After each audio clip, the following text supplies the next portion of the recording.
Good morning बच्चों। Class 9 chapter first संख्या पद्धति। हमारी बुक जैसा कि जानते हैं हम कि इस बार चेंज हुई है। एनसीईआरटी के अकॉर्डिंग अपन को बुक खरीदनी है, उसी के अकॉर्डिंग मैं आज पढ़ा रही हूँ। सबसे पहला जो हमारा चैप्टर है वो है संख्या पद्धति, जिसके अंतर्गत 8 भाग हैं। पहले भाग में हम परिचय के बारे में पढ़े। पहला जो भाग है इसमें संख्या पद्धति के परिचय के बारे में अध्ययन करेंगे। भाग 2 में हम एक्सरसाइज 1.1 के क्वेश्चन को, और भाग 3 में 1.2 के, और भाग 4 में 1.3 के, भाग 5 में 1.4 की एक्सरसाइज, और भाग 6 में 1.5, और भाग 7 में हम 1.6 के क्वेश्चन को हल करेंगे। भाग 8 ये होमवर्क के लिए है। जितनी भी आपकी 1.6 एक्सरसाइज है इनका पूरा सारांश भाग 8 के अंतर्गत आता है, जो कि बहुत ही इंपॉर्टेंट प्रश्नावली है। के प्रकार, सबसे पहले जो हम अध्ययन करेंगे वो करेंगे संख्या के प्रकार। संख्या के प्रकार, पहला है प्राकृतिक संख्या, जो इंग्लिश के अल्फाबेट n से रिप्रेजेंट किया जाता है। यह संख्या 1 से लेकर अनंत तक होती है।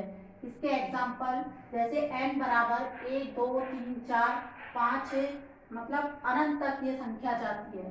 नेक्स्ट दूसरी संख्या है आपकी पूर्ण संख्या, जिसको हम W से रिप्रेजेंट करते हैं। यदि प्राकृतिक संख्या में हम 0 को ऐड कर देते हैं तो वह पूर्ण संख्या बन जाती है। जैसे कि एग्जाम्पल W बराबर 0 1 2 3, यह संख्या भी अनंत तक जाती है। नेक्स्ट है हमारा पूर्णांक। सभी पूर्ण संख्या तथा ऋणात्मक संख्या 0 के साथ मिलकर पूर्णांक बनाती है। यह पूर्णांक दो प्रकार के होते हैं, धनात्मक पूर्णांक और ऋणात्मक पूर्णांक।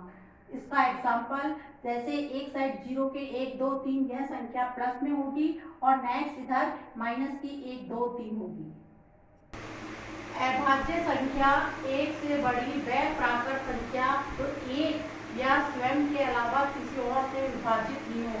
जैसे 2 का भाग या तो 1 में जाता है या 2 में ही जाता है। 3 का भाग भी या तो 1 में जाता है या स्वयं में ही जाता है। वह सभी संख्या अभाज्य संख्या कहलाती है। भाज्य संख्या एक से बड़ी वह प्राकृत संख्या जो एक या स्वयं के अलावा किसी और से विभाजित हो जाए। जैसे कि 4 के अंदर हम देखते हैं कि 1 का भी भाग जाता है, 2 का भी भाग जाता है, 6 का भाग 1 2 3 6 में जाता है। भाज्य संख्या वह कहलाती है जिसका भाग 1 और स्वयं के अतिरिक्त दूसरी संख्या के अंतर्गत भी जाता है, उसे हम भाज्य संख्या कहते हैं। परिमेय संख्या, इन संख्याओं को P/Q के रूप में लिखा जा सकता है। वह सभी संख्या परिमेय संख्या कहलाती है। परिमेय संख्या को हम Q से रिप्रेजेंट करते हैं। इसका एग्जाम्पल 1/2, 2/3, 3/4। अब है नेक्स्ट अपरिमेय संख्या। परिमेय संख्या वह संख्या जिन्हें P/Q के रूप में नहीं लिखा जा सकता, उन्हें हम अपरिमेय संख्या कहते हैं।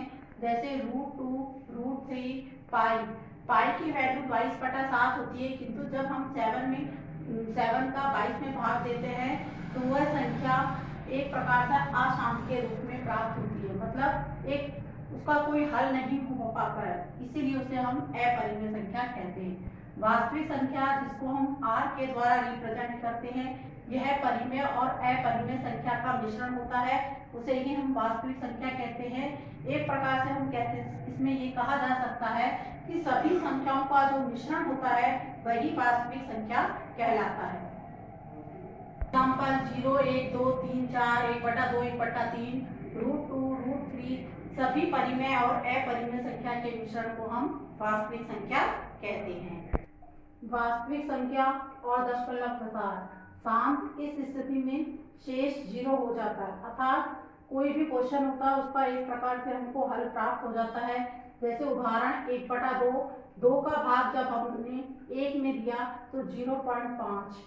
इसी प्रकार और भी हम एग्जाम्पल हम ले सकते हैं। 125/5, जब हम इसका भाग देते हैं तो हमारे पास 25 आता है। नेक्स्ट है अनवांछनीय आवृत्ति। इस स्थिति में शेष की पुनरावृत्ति होती है, मतलब हमारे पास शेषफल एक ही प्राप्त होता है। जैसे हमने उदाहरण 1/3, 3 का भाग हम 1 में नहीं जाता तो पहले हमने दशमलव लगाया, फिर एक 0 उतारा, फिर 3 तिया 9, 1 यहाँ पर फिर 3 का भाग हमने दिया तो यहाँ पर बार बार 3 ही आ रहा है और शेषफल हमें 1 ही प्राप्त होता है, अर्थात शेष की पुनरावृत्ति होती है, शेषफल हमें वही प्राप्त हो जाता है। दूसरा है अनवासनीय अनावृत्ति, अशांत अनावृत्ति। इस स्थिति में शेष की पुनरावृत्ति नहीं होती है, अर्थात हमारे पास शेष बदल बदल के प्राप्त होता है। जैसे पाई बराबर 22/7, तो हमने यहाँ 7 में जब हम 22 का भाग देते हैं तो हम देखते हैं 7 या 21, फिर नेक्स्ट 1 बचता है, दशमलव लगाई, क्यों, क्योंकि 7 का भाग 1 में नहीं जाता, दशमलव लगा के हमने 0 उतारा, अब एक बार गया, फिर 10 में से 7 गए तो कितना प्राप्त हुआ हमको 3, फिर नेक्स्ट हमने वापस हल किया 30 में तो 7 चौक 28। हम देख रहे हैं इसमें शेषफल बदल बदल कर प्राप्त हो रहा है, अतः इसीलिए यह अशांत अनावृत्ति कहलाता है। घातांक, नेक्स्ट टॉपिक है घातांक नियम। इसमें आधार और भाग, जैसे उदाहरण मैं बताती हूँ 2 और 3, यहाँ पर 2 तो हमारा आधार है और 3 हमारी घात कहलाती है। इसमें a के ऊपर m और a के ऊपर l, हम देख रहे हैं आधार तो हमारे पास क्या है, सेम है, लेकिन घात अलग अलग है। बीच में ये डॉट का चिन्ह गुणा का चिन्ह होता है, गुणा में हमेशा घातें जुड़ती है, मतलब a बराबर m प्लस n, उदाहरण के द्वारा 2 की पावर 3, फिर डॉट 2 की पावर 3। यहाँ पर जो हम देख रहे हैं बेस बिल्कुल मतलब आधार एक जैसा है, तो ये 3 प्लस 3 अर्थात 2 की पावर 6, क्योंकि गुणा में हमेशा घातें जुड़ती है। नेक्स्ट हमारा है a की पावर n और ब्रैकेट की पावर n है। जब कभी हमारे पास ऐसी कंडीशन होती है तो उस समय ब्रैकेट और जो आधार के ऊपर पावर लगी होती है उनमें आपस में गुणा का संबंध होता है, a बराबर m इंटू n का। यहाँ पर एग्जाम्पल हम आपको बता सकते हैं, 3 की पावर 2 और बाहर ब्रैकेट की पावर 3, इनमें आपस में गुणा का संबंध है 2 की पावर 3, अर्थात 3 की पावर 6 होगी। नेक्स्ट हमारा थर्ड है, इसके अंतर्गत a की पावर m और a की पावर n। जब भी अपॉन में संख्या होती है तो जब नीचे वाली पावर ऊपर की ओर जाती है तो वह माइनस में होती है, a बराबर m माइनस n। यहाँ पर नेक्स्ट एग्जाम्पल के द्वारा और अच्छा इसको समझा जा सकता है। 2 की पावर 4 और 2 की पावर 2, जब 2 की पावर 4 माइनस 2 होगी अर्थात 2 की पावर 2 प्राप्त होगी। अब हमारा है फोर्थ, इसके अंतर्गत a की पावर n और डॉट, फिर यहाँ पर b की पावर n।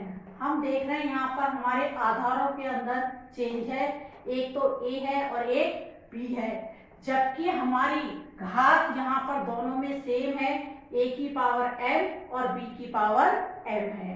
जब घात समान होती है और आधार अलग अलग होते हैं तो दोनों आधारों का मल्टीप्लाई होता है, जैसे कि यहाँ पर हम लिख सकते हैं a की पावर b और यहाँ पर ab इंटू m।